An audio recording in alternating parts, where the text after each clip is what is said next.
तारातारिणी मंदिर रे सेवायत माने प्रधानमंत्री जन्मदिन दीप लगाई पालन कले। आज यशस्वी प्रधानमंत्री नरेंद्र मोदी जन्मदिन अवसर में गंजाम जिलार अधिष्ठात्री देवी मां तारातारिणी मंदिर रे होइतिला स्वतंत्र पूजार्चना। मंदिर सेवायत मानक पक्षरु एही पूजार्चना कार्यक्रम आयोजित होइतिला। प्रधानमंत्री फोटो को मां को निकट में रखा जाई अखंड दीप सहित फूल धूप फल दे मां को पूजार्चना करा जायतिला। एहा परे परे मां को निकट में स्वतंत्र आरती मध्य होइतिला।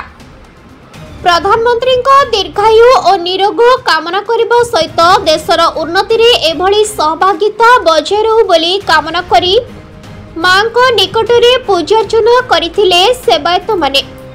आसंता 27 तारीख रे प्रधानमंत्री ब्रह्मपुर अभिमुखे आसुतिबा बेले मां तारातारिणी को दर्शन करने निमंते पीठ को आसीबा पाई अनुरोध करिसंती सेवायत माने।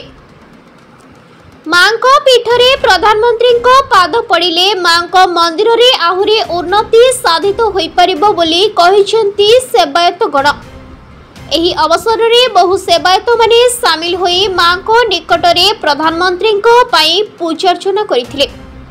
प्रकाश चंद्रना आमर ये पुरातन पीठ ये आज्ञा देखाई आमर वामदेव संहिता लिखे कुशकल्या तटे देवी ताराख्या देवी तारिणी तारार आख्या पाई एठारे तारातारिणी विराजमान होती वामदेव संहिता भी लिखाई आउर भी लिखाई तारातारिणी दीभनी आविर्भूत सीता देवी लोत आविर्भूत ही तारातारिणी जी आविर्भूत हो चली रामायण भी वर्णित ही अच्छी।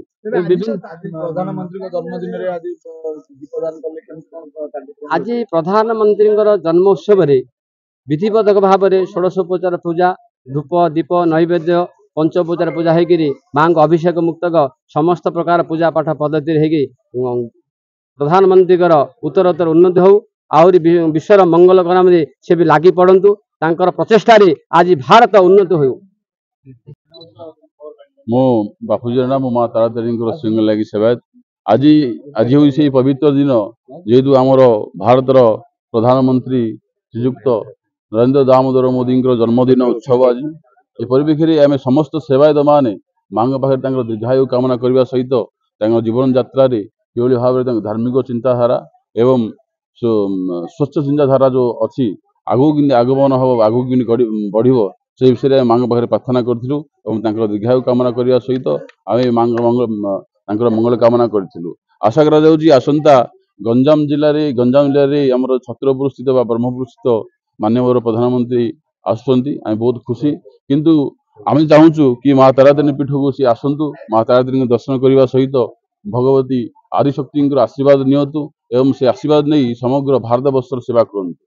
आज मां दीर्घायु कार्यक्रम कौन कले दीप जालिले निश्चित भाव अखंड दीप प्रज्वलन होता एक दिन अखंड दीप प्रज्वलन होता एवं श्री बगलामुखी पूजा होता एवं माँ तारातारिणी जो जेहेतु आदिशक्ति पीठ विमला पाद खंडंच स्तन खंडंच तारातारिणी कामाख्या योनि खंडंच मुख खंडंच कालिका भारत वर्ष प्रमुख चारिगोटी आदिशक्ति पीठर तारातारिणी होती अन्यतम तेणुक से प्रत्येक मंदिर में आप गोटे देवी देखिए कि आम दुईटा देवी अच्छा तारा और तारिणी तेणुक भव्य पूजा अनुष्ठित होता दीर्घायु कामना करने सहित जीवन यात्रा किभली शुभमय हम एवं सनातन धर्म किभली रक्षा करने जो प्रचेषा चली आगू कि बढ़े से दिगरे मां पाखे प्रार्थना कर।